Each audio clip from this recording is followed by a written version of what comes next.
Nós vamos conversar com o professor Maurício Langon, que é professor e pesquisador em filosofia, foi inspetor de filosofia nas instituições de ensino médio do Uruguai e atualmente é membro do conselho da instituição responsável pela pós-graduação em formação docente no Uruguai. Professor Langon, a experiência de ensino de filosofia no ensino médio no Uruguai é bastante antiga, não é? Es bastante antigua, sí. En lo que es hoy nivel de enseñanza media, se enseña filosofía en Uruguay desde la segunda mitad del siglo XIX. Es decir, dentro de la universidad existían estudios que se llamaban preparatorios y entre esos estudios filosofía era una de las principales disciplinas. Posteriormente, filosofía se sigue enseñando en forma continuada en el ensino medio. Cuando la enseñanza media deja de depender de la universidad, en 1932, se mantiene y regularmente son siempre 3 años de filosofía en enseñanza media, 3 horas semanales en los 3 últimos años, digamos. Mas a experiência hoje lá de trabalho, ela é resultado de uma reformulação que vem da década de 90, do final do regime militar no Uruguai, né, que dá uma característica nova para esse trabalho, né? Sí, el esquema del trabajo es siempre el mismo. Clásicamente se siguió en Uruguay una estructura que seguía los modelos franceses, modelos centrados sobre todo en temas, en nociones, y en la época de la dictadura militar, la disciplina no fue retirada del currículo como ocurrió en Brasil y en otras partes, pero hubo mucha persecución hacia los profesores y hubo cambios de contenidos importantes. Entonces, lógicamente, se trabajaba bajo el miedo, bajo el terror de la dictadura militar. En esas condiciones, el currículo empezó a dejar de tener características filosóficas y pasó a tener un fuerte peso de psicología y a refugiarse en las temáticas lógicas o de metodología científica en desmedro de lo que pudiera ser filosofía política, ética, metafísica, ontología, etc. En ese contexto, después de la dictadura, se inicia un proceso de discusión sobre los programas de filosofía de enseñanza media en el que participan todos los profesores del país, proceso de discusión articulado por la Inspección de Filosofía.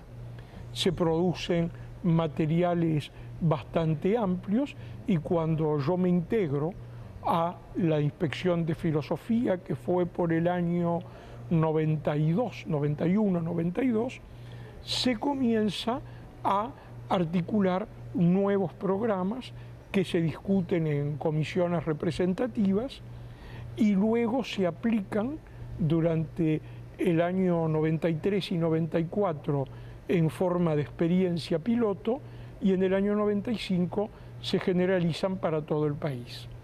E como é que se estrutura esse trabalho, né? Ahí va. Estos programas consideraron la posibilidad de seguir trabajando por temas o de emplear el método más bien de origen italiano, de un desarrollo de la historia de la filosofía, y se prefirió emplear un nuevo sistema que priorice la enseñanza en función de problemas. Es decir, que primero planteemos el problema a discutir, el problema sobre el cual queremos avanzar en el conocimiento y luego recurramos a la elaboración sistemática que organiza, por ejemplo, supongamos que discutiéramos un problema ético, a partir de plantear el problema puede ser oportunidad para plantear qué es la ética y articular el problema en un contexto temático y luego, en función de trabajar ese problema, recurrir a los autores, a los filósofos de todas las épocas.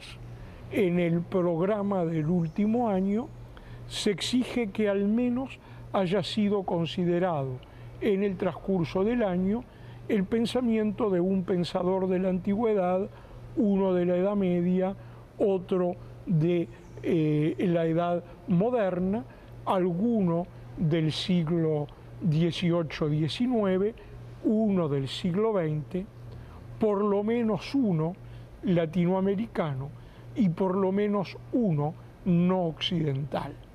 Evidentemente esas categorías no son incompatibles, no quiere decir que se tenga que trabajar 7 autores en el año, se puede trabajar menos, se puede trabajar textos sin trabajar toda la obra del autor, se busca que se contrapongan autores, ¿verdad? Que se los ponga en discusión sobre el problema y esa es la idea de estructurar los cursos un poco de esa manera. En los cursos del último año, como digo, simplemente la obligación que tiene el profesor es considerar un problema metafísico y un problema ético, teniendo en cuenta consideraciones de tipo antropológico y en función de esos problemas recurrir en algún momento a autores de las categorias que indicamos. Sim, a opção foi não adotar essa estrutura histórica de trabalho com a filosofia, mas dialogar com ela através dos textos. Exato. Né? E essa experiência, os temas são escolhidos pelos professores para trabalho? Sí. En general, lo que tuvimos fue relativamente poco apoyo inicial en la preparación de profesores para trabajar con esta metodología. También trabajamos en el desarrollo de, digamos, manuales que llamamos materiales para la construcción de cursos de filosofía. No que sean manuales para que trabaje el estudiante, sino pensando en que el docente tenga ahí una cantera de materiales para construir sus propios cursos de filosofía. Para explicar tal vez sirva el primer tomo que trabajamos, que comienza trabajando los problemas más generales que se tratan en el primero de los años de enseñanza de la filosofía con chicos de 15 años aproximadamente, ¿verdad? Se trabaja qué es filosofía. Entonces, clásicamente se ponen varios autores al respecto, se desarrolla en ese manual ciertas consideraciones, problemas que pueden ser puestos en discusión, la diferencia con la ciencia, con las artes, la temática del mito y el logos, algunas cuestiones relativamente clásicas, la filosofía en un sentido estricto y en un sentido amplio, la filosofía considerada como una actitud o como un saber o como el conocimiento filosófico, en fin, se plantean ese tipo de cuestiones para ir aclarando siempre ese problema. Luego, por ejemplo, en el manual poníamos algunos textos actuales, relativamente actuales, porque el manual fue hecho a los comienzos del 90, digamos, textos que tuvieran que ver con el final de la filosofía, un texto de Heidegger, algún texto de Fukuyama, etcétera, para propiciar la discusión al respecto y entrando en un problema más a fondo sobre el diálogo filosófico, si la filosofía es diálogo o no es diálogo, entonces contraponíamos un texto de Castoriadis bastante conocido con un texto de Deleuze diciendo exactamente lo contrario y bueno, con guías de lectura, planes de discusión que pueden ayudar para que se trabaje sobre esos o sobre otros textos. A ideia é que o professor use esse material para construir o seu trabalho em sala de aula. Y esto se complementaba con una exposición ya más sistemática para el profesor de distintos métodos de análisis de textos, posibilidades de trabajar con varios textos. La idea era continuar ese trabajo haciéndolo en parte con distintas cuestiones puntuales. Entonces se publicó uno sobre ciencia y cuestiones tecnológicas y problemas de ciencia de punta del día de hoy, vinculándolos incluso con Heráclito, por ejemplo, ¿no? Se publicó otro, digamos, no es un proyecto, digamos, no es una cosa sistemática, digo, lo que hizo el equipo en el que yo estoy es lo que cuento. Se publicó otro este año sobre la cuestión de diversidad cultural, entonces ya está mucho más estructurado, con textos, con guías para los profesores y con una utilización en general. Este se publicó en Buenos Aires y se hizo otro de alcance más modesto, pero en la misma orientación, para discutir problemas bioéticos, porque la temática bioética es muy importante en la actualidad.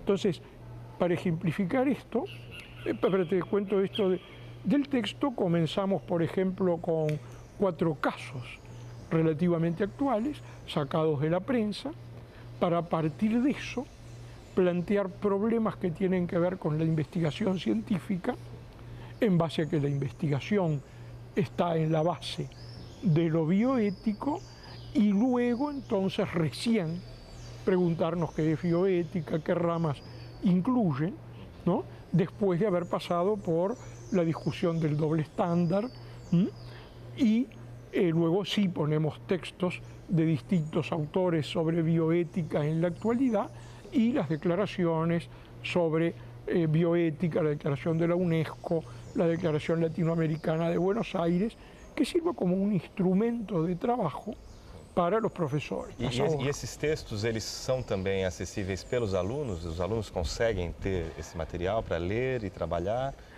Bueno, en Uruguay tenemos un problema muy grande con las ediciones, por la propia dimensión del país.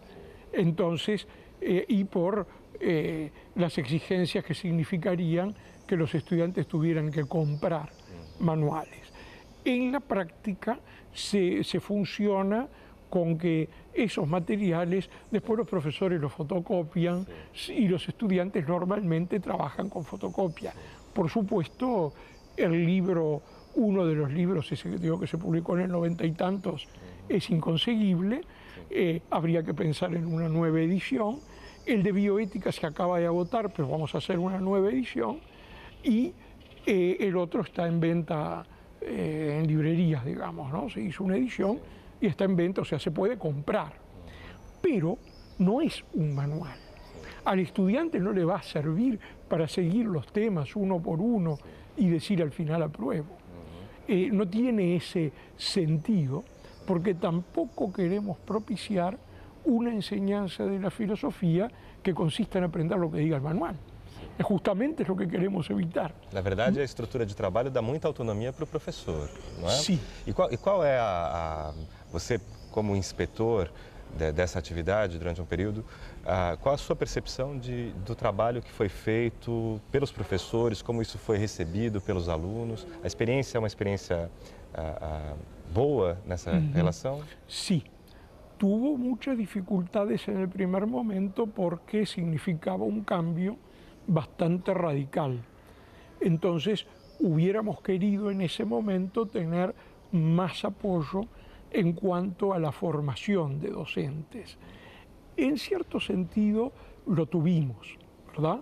Se avanzó en eso, pero en otros aspectos quedó bastante limitado y los profesores tuvieron dificultades como supongo que tendrán los profesores de Brasil hoy en día, que se los manda a la guerra con un tenedor. Pero se hizo el esfuerzo muy grande.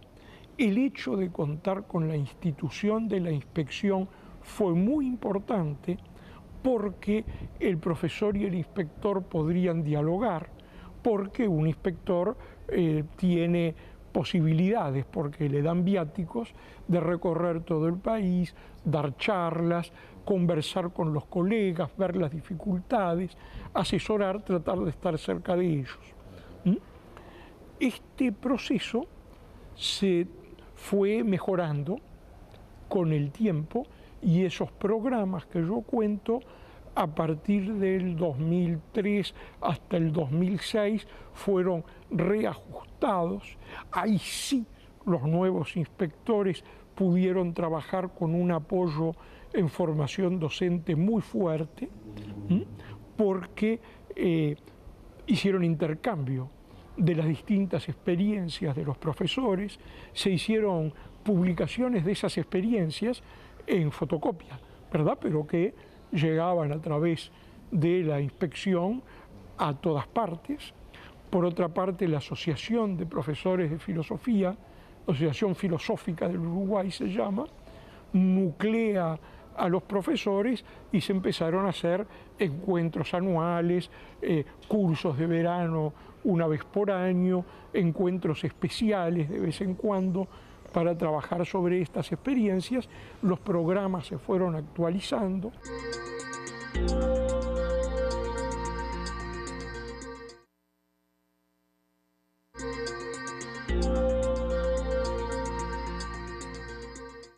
Este proceso se fue mejorando con el tiempo y esos programas que yo cuento a partir del 2003 hasta el 2006 fueron reajustados.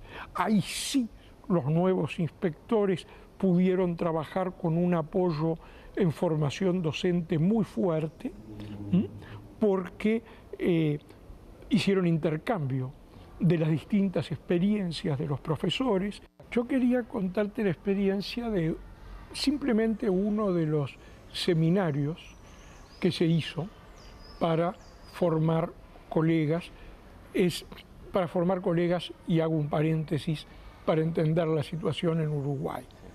En Uruguay los profesores se forman en un instituto que se llama Instituto de Profesores Artigas.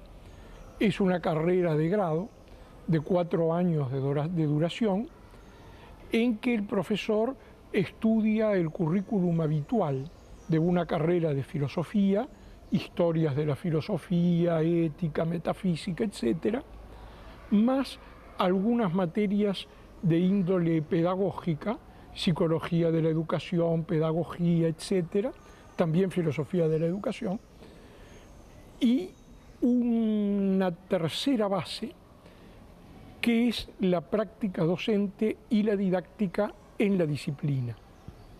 Todo profesor recibido en el Instituto de Profesores pasa por 3 años de práctica docente y didáctica especial de filosofía, que son el 2º y 3er año de la carrera, y en el 4º año de la carrera tienen un grupo ya a su cargo. No solo dan algunas aulas y acompañan a un profesor, sino que actúan como profesores bajo la supervisión del professor de didáctica de la filosofia. A formação específica em filosofia, formação de graduação em filosofia, ela é separada da formação de professor para trabalhar no ensino médio? No exactamente. Hay 2 lugares donde se puede hacer públicos, ¿verdad?, donde se pueden hacer carreras de filosofía. Una es la licenciatura en filosofía, pero licenciatura es lo que para ustedes es bachillerado, en la Facultad de Humanidades y Ciencias de la Universidad de la República, cuyo título no habilita a dar clases en secundaria. El otro título lo da el Instituto de Profesores Artigas, que es el equivalente a lo que serían en Francia las Écoles Normales Supérieures, ¿no? Que es lo que estoy tratando de contar. Los egresados de esa institución son los que salen con un título que habilita directamente a dar filosofía en educación secundaria, en enseñanza media. Por supuesto, en la medida en que los profesores no alcancen, los profesores titulares, hay profesores que dan la materia interinamente y uno puede encontrar en algún lugar un profesor que no tiene, por ejemplo, estudios de filosofía y que sin embargo da la materia, ¿verdad? Eso es cada vez más excepcional. Esos profesores, lo mismo que los egresados de la Facultad de Humanidades, pueden acceder a la titularidad en enseñanza media mediante un concurso, en el cual concurso, por supuesto, se le pregunta por su saber filosófico, pedagógico y sobre todo se lo ve dando clases de filosofía. Bueno, pero vuelvo a esto. Quería aclarar que la mayor parte de los profesores de filosofía, casi todos, tienen formación de grado y los que no la tienen mayormente han concursado y tienen mucha experiencia docente, de modo que lo importante era para nosotros trabajar lo que sería el perfeccionamiento, la mejora y la actualización de esos docentes, pensando en la enseñanza de la filosofía en enseñanza media. Entonces se organizaron seminarios, cursos, voy a contar uno, como decía. Este uno se dio en un lugar, en Tacuarembó. Pedimos una casa de retiros espirituales de los jesuitas a un par de kilómetros fuera de la ciudad, a cercanías de la ciudad, para estar concentrados durante una semana, trabajando todos los elementos que nos parecían importantes. Entonces era un grupo de 20 profesores de distintas partes del país, 20 o 20 y pocos, cerrados ahí en un momento de diluvio universal, lloviendo de una manera impresionante, y quería contar porque para mí expresó eso mejor el tipo de cosas que queremos hacer en secundaria que decirlo. Invitamos para que iniciara ese seminario a un colega, un profesor que no tenía formación sistemática en filosofía, un autodidacta, un gran lector y estudioso por su cuenta, de la ciudad de Mercedes, que se llamaba Carlos Edwin Burger, digo se llamaba, porque falleció desgraciadamente, y le explicamos lo que queríamos hacer.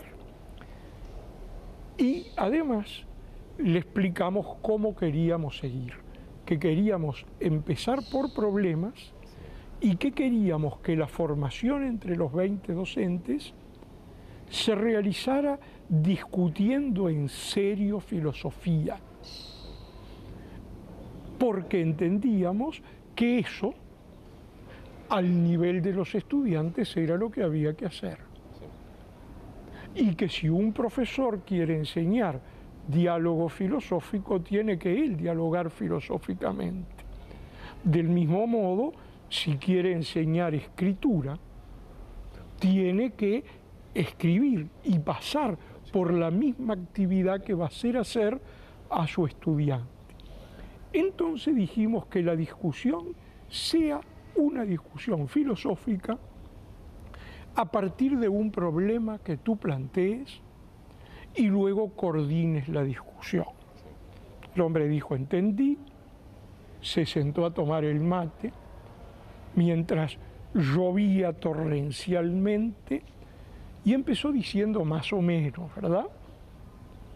Bien, yo estoy aquí ahora tomando el mate con ustedes, compartiéndolo, mientras miramos caer alrededor nuestro esta lluvia, y yo me pregunto si en vez de estar en este curso yo estuviera ahora en mi casa, si estaría sentado sobre el umbral de mi casa, viendo pasar por la acera el río Negro crecido y preguntándome si por quinta vez en el año el agua del río me obligará a salir de mi casa o no, porque eso es lo que estaría haciendo ahora y eso es lo que me está preocupando en este momento, porque realmente no sé si mi casa no estará inundada y le pasa el mate a otro.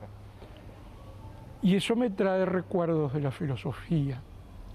Heráclito de Éfeso, cuando hablaba de que todo es como un río que cambia, quizás estuviera pensando en las aguas crecidas de algún río como el río Negro y en su angustia ante el cambio constante de las situaciones que no podemos. Bueno, y cito algo de Heráclito, algunos textos y demás, y los vinculó con el hecho de que todo cambia, la inseguridad, la incertidumbre que estamos constantemente en la vida y que los filósofos queremos crecerlas, queremos pensarlas.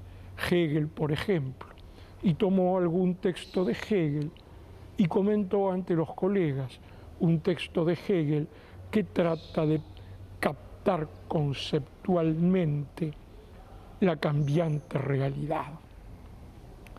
Vuelve a tomar el mate y dice, bueno, colegas, yo me pregunto y les pregunto, ¿cómo podemos pensar una realidad cambiante con conceptos que no cambian?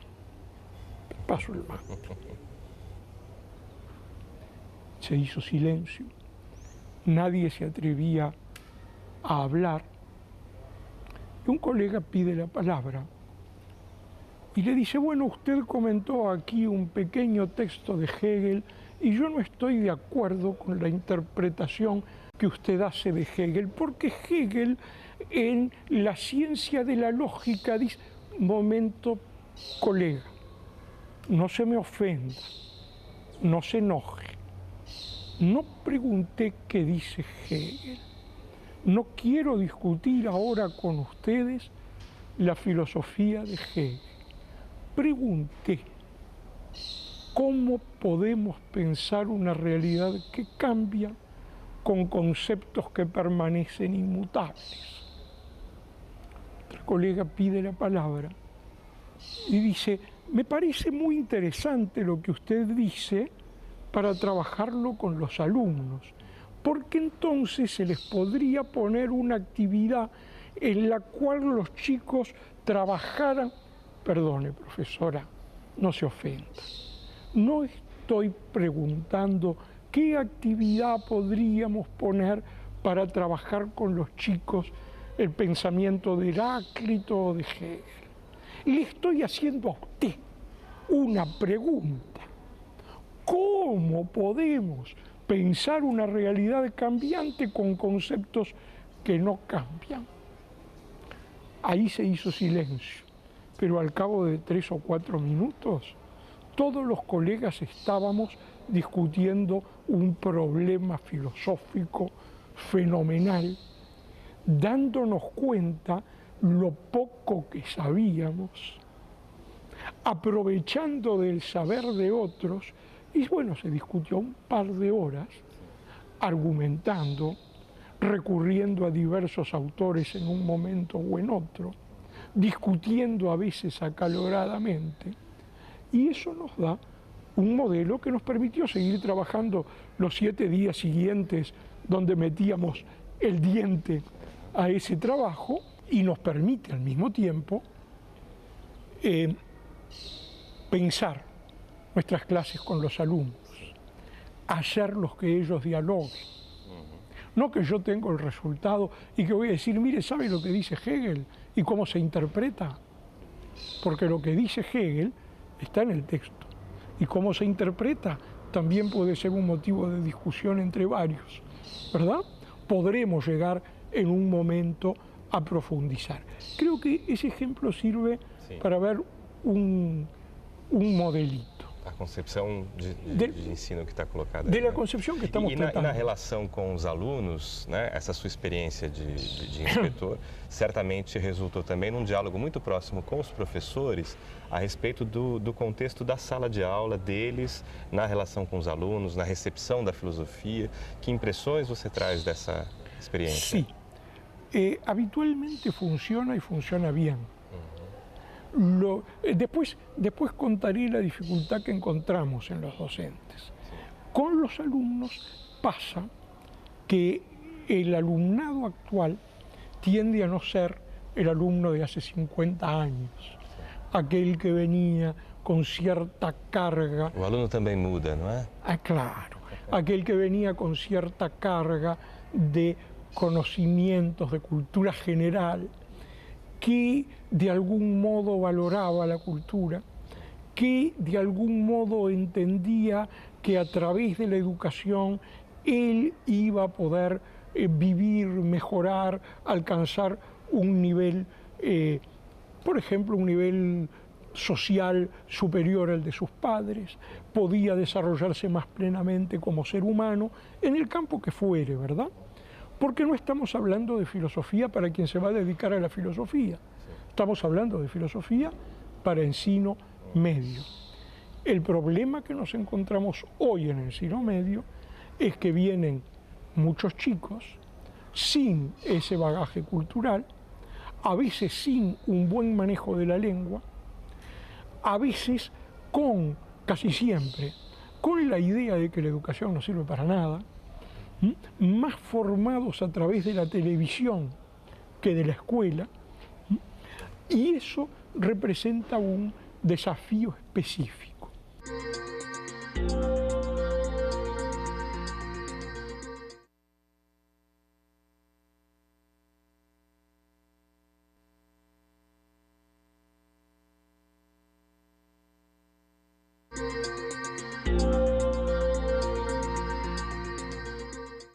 El problema que nos encontramos hoy en encino medio es que vienen muchos chicos sin ese bagaje cultural, a veces sin un buen manejo de la lengua, a veces casi siempre, con la idea de que la educación no sirve para nada, más formados a través de la televisión que de la escuela, y eso representa un desafío específico.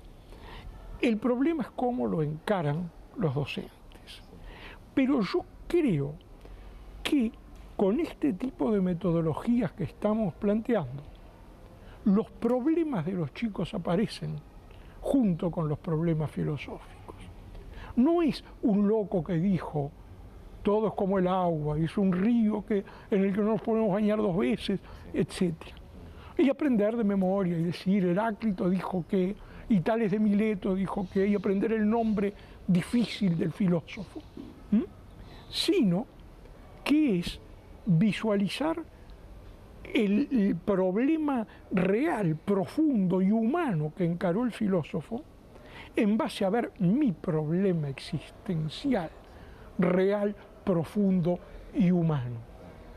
El colega eligió un problema metafísico para plantear, no eligió un problema ético o político que serían tal vez más posibles para esto. No eligió un problema bioético, eligió un problema puro y duro de la filosofía. Pero ese problema puro y duro de la filosofía es el problema de tantas familias desalojadas todos los años en la creciente del río. Es el problema que todo el mundo tiene en la vida, en un mundo que cambia. Y bueno, al docente también cambia y los alumnos también.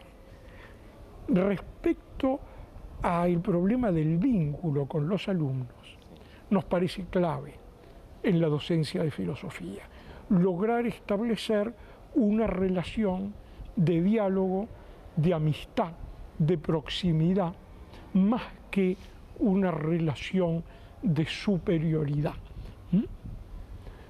En ese sentido, yo voy a contar otra experiencia, porque me dijeron que hablara de experiencias. Sí. Entonces me siento liberado para hacer lo que me gusta. En cierta ocasión, yo como inspector había ido a visitar la ciudad de Artigas, que queda frente a Quaraí, en la frontera con Brasil. Y en esa ciudad había visitado las clases de una profesora que no tenía formación como profesora de filosofía, que había dado concurso, era creo que psicóloga de formación, no sé si era maestra de escuela, y establecía una relación hermosa con los chicos, muy buen vínculo, clases muy agradables, pero donde la temática filosófica propiamente dicha no aparecía, con niños de 15 años, ¿verdad? Después de ver su clase yo le hice algunas observaciones y después di una charla de cómo entendía la cosa y dialogando con los profesores. Y otra colega, cuando terminamos, se me acerca y me dice, ¿viste esa colega? Ella va a renunciar a dar clases de filosofía porque dice que es incapaz de llegar a la exigencia de lo que tú estás proponiendo. Digo, pero de ninguna manera, yo no quise generar ese efecto, pues es el efecto que provocaste. Dice que es demasiado exigente para ella, que ella no se siente capaz. Pero si yo la vi y le dije que estaba bien, la valoré como buena profesora, no como muy buena ni como excelente, pero buena, y creo que puede mejorar, y le dije, ¿por dónde? ¿No? Me dice, sí, pero bueno. Digo, no, decirle que no es así y demás. Volví a la ciudad unos meses después con otro motivo, es decir, no para visitar profesores, y la profesora esta se me acerca y me dice, inspector, la última vez que me visitó, yo no entendí muy bien qué es lo que usted nos está sugiriendo. Entonces, esta noche tengo una clase en el grupo nocturno con mis alumnos, me tomé el atrevimiento de invitar a otros colegas para que asistan a la clase y a la directora del instituto para que participe también, y quiero que dé usted la clase, así nos enteramos cómo es. Con lo cual yo le pregunté a un colega que tenía ahí, le digo, ¿cómo hago? Y me dijo, preguntarle a otra colega, que es la persona más sensata que conozco y que fue inspectora de filosofía después que yo, a ver qué hace. Le conté mi problema y la colega me dice, pero Mauricio, si la profesora no sabe qué es filosofía, trabaja ese tema con los estudiantes, estás al final del curso. Yo, bueno, buena idea. Me fui a un bar, agarré una servilletita, escribí un plan de clase y a la noche tuvimos la clase con los estudiantes. Los hice hacer, le dije, bueno, vamos a trabajar sobre el concepto de filosofía, qué es filosofía, y quiero que cada uno de ustedes haga dos cosas. Por un lado, decirme qué es para usted filosofía, no la definición clásica de filosofía para quedar bien, sino qué es para ti filosofía. Y un segundo asunto, que me digas un ejemplo de en qué aplicaste algo de tu curso de filosofía, no fuera del aula de filosofía, fuera de la situación escolar, para un problema del mundo, ¿no? Lo trabajaron en pequeños grupitos, después pasaron al pizarrón y escribieron, ¿verdad?, lo que habían hecho. La filosofía es la madre de todas las ciencias. La filosofía es el amor a la sabiduría. La filosofía es la madre de todas las ciencias. Bueno, a mí no me importa si es la madre o la tía. Lo que yo les quería preguntar es qué es para ti la filosofía. Y un chico me dice, la madre de todas las ciencias. Y bueno, está bien, dejémoslo ahí, dejémoslo ahí. Vamos a pasar a los ejemplos. Ejemplos en que aplicaron la filosofía. Prácticamente vacío. Pero había un ejemplo en el pizarrón que para mí emitía como luces, ¿no? Así. Decía, me sirvió por lo menos para saber si mi perrito, cuando le llevo alimento, segrega saliva por instinto o por hábito. Habían trabajado las experiencias de Pavlov con los perros, nada que ver con lo que estaba diciendo, y realmente no era precisamente lo que yo podría entender como un problema filosófico. Le digo, Sí. Y eso es un problema para ti. Y el chico me pregunta, ¿y qué es un problema? Entonces le digo, una de esas cosas que no te dejan dormir. A ver, sin contarme intimidades, pensá un poquito y decime algún problema que no te deje dormir. El chico piensa, me dice, ¿por qué tengo los profesores que tengo y no otros? Digo, bueno, está bien, pero debe haber algún problema más de fondo. ¿Por qué tengo los padres que tengo y no otros? Eso ya es más interesante para pensarlo como problema, pero debe haber algún problema más. ¿Qué va a pasar conmigo cuando me muera? Dice el chico. Fue decir eso y un chico por la otra punta del aula dice, ¿qué te importa lo que va a pasar cuando te mueras si tú no vas a estar? Y otro dice, a mí no me importa porque yo soy muy joven y eso es un problema de viejos.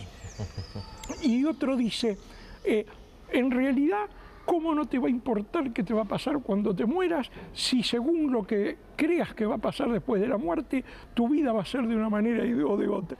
Entonces, ¿qué es un problema filosófico? Quedó claro a través de esse exemplo. Então, uma questão importante para a gente é a forma como a filosofia se insere no contexto da escola, como ela dialoga com as outras disciplinas, né, nessa relação com as outras áreas próximas a ela. E eu sei que há uma experiência interessante de vocês lá no Uruguai nesse sentido, né? Sí, en efecto, porque eso fue y es un problema serio y hay varios modos de encararlo.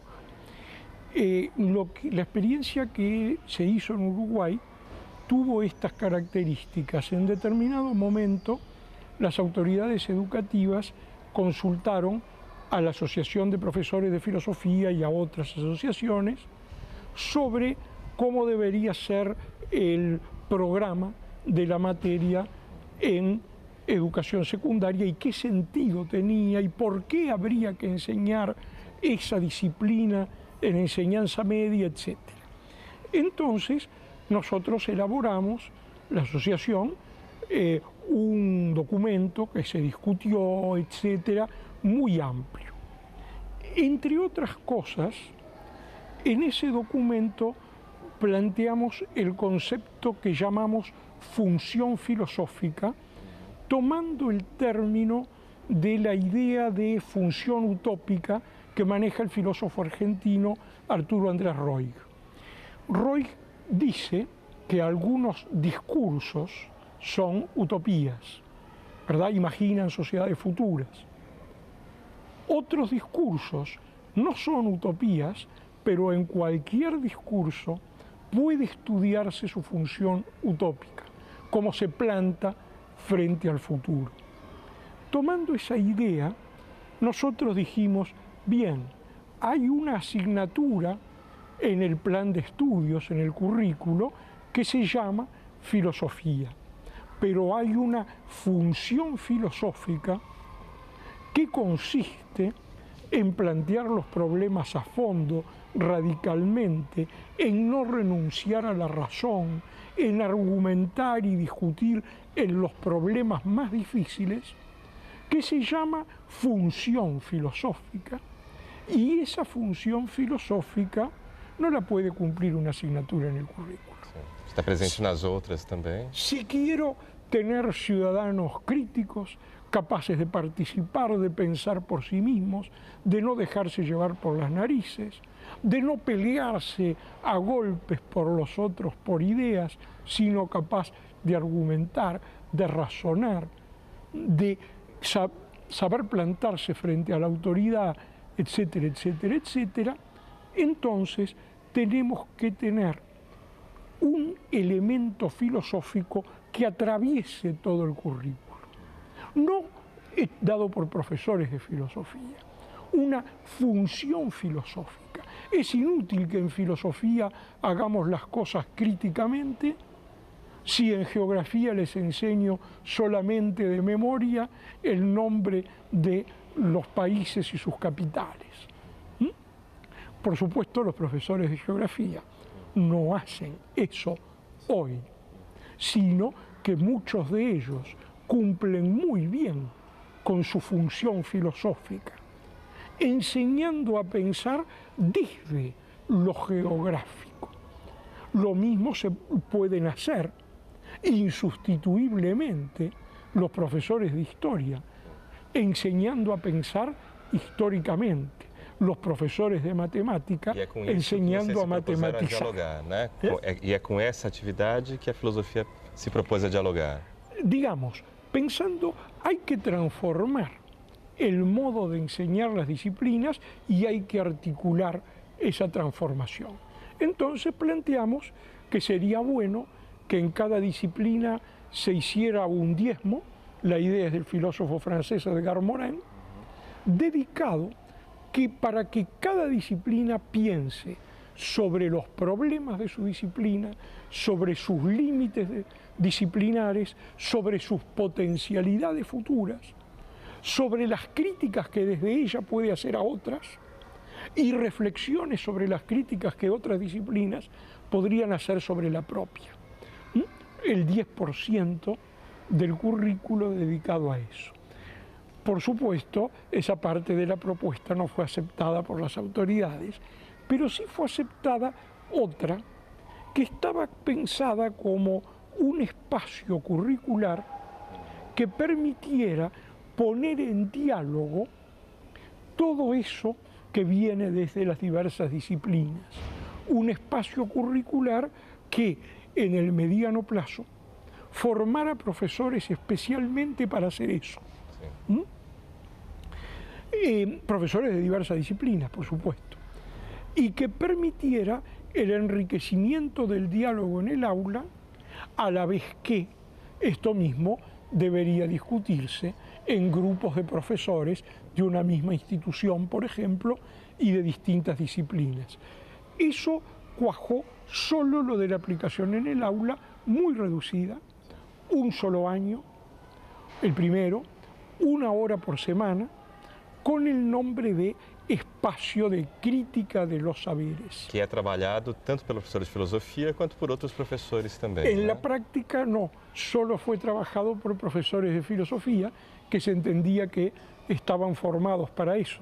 Es decir, nuestra propuesta no se articuló por completo, pero esa experiencia práctica de profesores de filosofía trabajando 1 hora semanal en talleres sobre problemas que vienen de los diversos saberes y las diversas ciencias, sirvió muchísimo, incluso para mejorar la práctica de los propios profesores de filosofía al obligarlos a abrirse interdisciplinarmente y al obligarlos a necesitar de todos modos la ayuda de otro para poder trabajar, por ejemplo, un problema bioético.